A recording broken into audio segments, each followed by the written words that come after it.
வணக்கம் நண்பர்களே.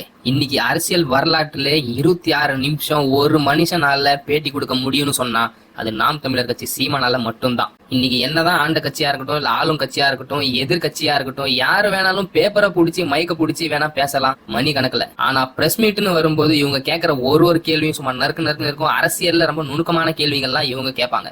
ஆனா அதை சரியா பதில் கொடுத்து அரசியல்னா என்னன்னு மக்களுக்கு தெளிவுபடுத்தணும்னு சொன்னா அது இந்த பிரஸ் மீட் மூலியமா தான் முடியும். எந்த ஒரு அரசியல் தலைவரா இருந்தாலுமே பிரஸ் மீட்ல வந்து மாட்டிக்குவாங்க. அதனாலதான் நீங்க பெரிய பெரிய அரசியல் தலைவர்லாம் பாத்தீங்கன்னா அதிகமா பிரஸ் மீட்டே கொடுக்க மாட்டாங்க.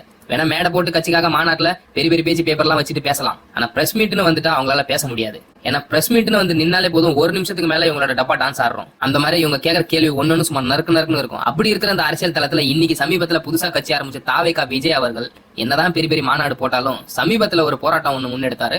அதுல இவரால பேப்பர் வச்சு மட்டுமே வெறும் 3 நிமிஷம் தான், அதுக்கு மேல இவரால பேசக்கூட முடியல. அதிகபட்சம் அந்த பொதுக்கூட்டம் 21 நிமிஷத்துக்கு மேல நீடிக்கவே இல்லை. அதுவும் சொல்லி வச்ச மாதிரி வந்து பேசணுங்க எல்லாருமே 3 நிமிஷத்துக்கு மேல இவங்களால பேசவே முடியல. அப்ப இதுல இருந்தே தெளிவா தெரியுது இவங்க எல்லாமே திட்டம் போட்டு பேப்பரை படிச்சு அதை மனப்பாடம் பண்ணி கரெக்டா என்ன பேசணும்னு தெரிஞ்சு வந்து பேசியிருக்காங்க. சோ இவங்கலாம் வந்து என்ன அரசியல்ல வந்து சாதிக்க போறாங்க, இந்த மக்களுக்கும் இந்த மண்ணுக்கும் என்ன அரசியல் வந்து இவங்க செய்ய போறாங்க, சும்மா கட்சியை பிடிச்சோம் ஆட்சியை பிடிச்சோம் சீட்டு சிஎம் பதவியில உட்காந்தோன்றது மட்டுமே இவங்களோட குறிக்கோளா இருந்தா மக்களுக்கு என்னைக்குமே நல்லதே நடக்காது. ஏன் இன்னைக்கு நம்மளோட தமிழ்நாட்டு முதலமைச்சர் ஸ்டாலின் அவர்களை ஒரு பிரஸ் மீட் கொடுக்க சொல்லுங்க, ஒரு நிமிஷம் கூட அவரால் பேச முடியாது. இதுதான் நிதர்சனமான உண்மை.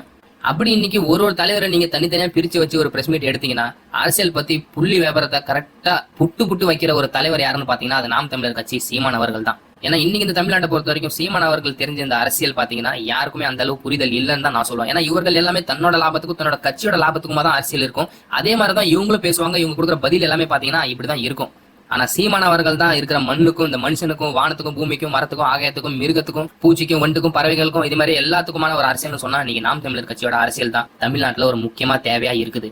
அப்படி ஒரு மனுஷனால 26 நிமிஷம் பிரஸ் மீட் கொடுக்க முடியுதுன்னு சொன்னா இன்னைக்கு அரசியல் வரலாற்றுல பெரிய ஒரு விஷயமா தான் பார்க்கணும். இன்னைக்கு யாரெல்லாம் வந்து தாவேகா விஜய் அவர்களுக்கு நாங்க ஓட்டு போட போறோம், ஒரு மாற்று கட்சி பிறந்துருச்சுன்னு நீங்க நினைக்கிறீங்களோ உங்ககிட்ட ஒரே ஒரு சவால் நான் வைக்கிறேன். உங்களோட கட்சி தலைவர் ஒரு 5 நிமிஷத்துக்கு மேல எந்த வித துண்டு காகிதமும் இல்லாத ஒரு பிரஸ் மீட் கொடுத்துட்டாருன்னா இவர் உண்மையாலுமே இந்த மண்ணுக்கும் இந்த மக்களுக்கும் தான் அரசியல் செய்ய வந்திருக்கிறாருன்றது நம்ம உறுதியா புரிஞ்சுக்கலாம். ஆனா இவரால முடியாது. காரணம் இவருக்கு அரசியல் பத்தி ABCD கூட தெரியாது. யாரோ ஒருத்தங்க எழுதி கொடுத்ததை வந்து அப்படியே படிக்கிறாரு. அதுலயும் பாத்தீங்கன்னா பல கரெக்ஷன் பல பிழைகள் இருக்குது. அதை கூட தெளிவா படிக்க முடியல.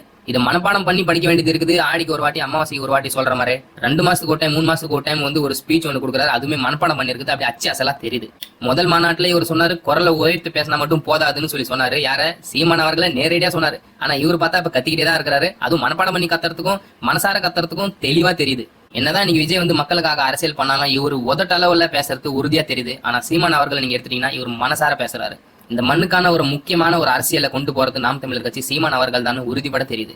அதால விஜய் அவர்களுக்கு ஒரு நேரடி சவால் நாம வைப்போம். ஒரு பிரஸ் மீட் ஒண்ணு கொடுங்க, அதிக நேரம் ஒரு 5 நிமிஷம். இந்த மக்களுக்கு என்னெல்லாம் பிரச்சனை இருக்குது, தமிழ்நாட்டு அரசியல் காலத்துக்குள்ள என்ன மாதிரி பிரச்சனை எல்லாம் மக்கள் ஃபேஸ் பண்ணிட்டு வராங்கன்னு ஒரு கேள்வி ஒண்ணு கேட்டாலே போதும், மனுஷன் உண்மையாலுமே கதி கலங்கிடுவாரு. ஏன்னா மனப்பாடம் பண்ணி வந்து பேசுறதுக்கும் பிரஸ் மீட் கிட்ட பேசுறதுக்கும் ரொம்பவே வித்தியாசம் இருக்குது. அப்படி ஒரு நிஜமாலுமே இவர்கிட்ட அந்த கட்ஸ் இருக்குது, இவரால பேச முடியும்னு இருந்தா கட்சி ஆரம்பிச்சுல இருந்து இன்னி வரைக்கும் பாத்தீங்கன்னா அட்லீஸ்ட் ஒரு பிரஸ் மீட்டாவது கொடுத்திருப்பாரு. ஆனா இன்னி வரைக்கும் கொடுக்கலனா இதுல இருந்து நம்ம வந்து உறுதியா புரிஞ்சுக்கலாம் விஜய்க்கு அரசியல் தெரியாது. யாரோ ஒருவரால் இயக்கப்படக்கூடிய ஒரு கட்சி தான் இந்த தாவேகா கட்சி.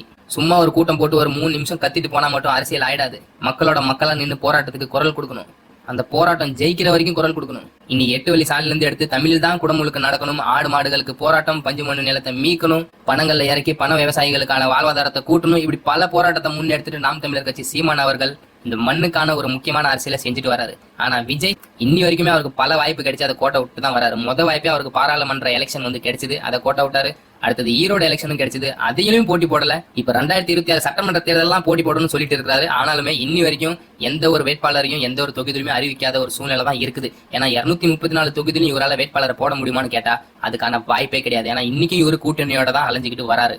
அதுலயும் குறிப்பா ஏற்கனவே ஒரு கட்சிக்குள்ள இன்னொரு சலசலப்பு 2026 சட்டமன்ற தேர்தலாம் முடிவு பண்ணும், நான் சினிமாக்கு போகணுமா வேணாமா என்ற ஒரு பேச்சு வந்து வெளியே வந்துச்சு.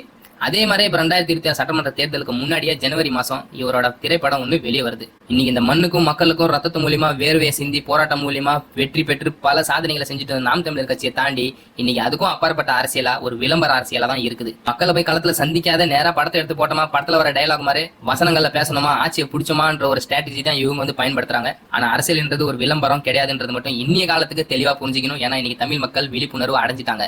இதுக்கு மேற்பட்டு யாரையும் ஈஸியா ஏமாத்திர முடியாது. குவார்டருக்கும் பிரியாணிக்கும் ஆசைப்பட்டு காசு கொடுத்து நீங்க ஓட்டு வாங்குற சதவீதம் நாளுக்கு நாள் குறைஞ்சிக்கிட்டே தான் வருது. இல்லனா 16 விழுக்காடு ஈரோடு எலெக்ஷன்ல நாம் தமிழர் கட்சிக்கு மக்கள் திமுக காசு வாங்கியும் நாம் தமிழர் கட்சிக்கு வாக்கு செலுத்தி இருக்காங்கன்னா இது சாதாரண விஷயம் இல்ல. அதனால வரும் காலம் இந்த தமிழ் மக்களுக்கும் மண்ணுக்கான உண்மையான அரசியலா தான் இருக்க போகுது. இதை பத்தி உங்களோட கருத்து என்ன கமெண்ட்ல தெரிவிங்க. உங்களோட ஆதரவு எப்பயும் இருக்கிற மாதிரி நம்ம தமிழ் சேனலை சப்ஸ்கிரைப் பண்றேங்க. நன்றி, வணக்கம்.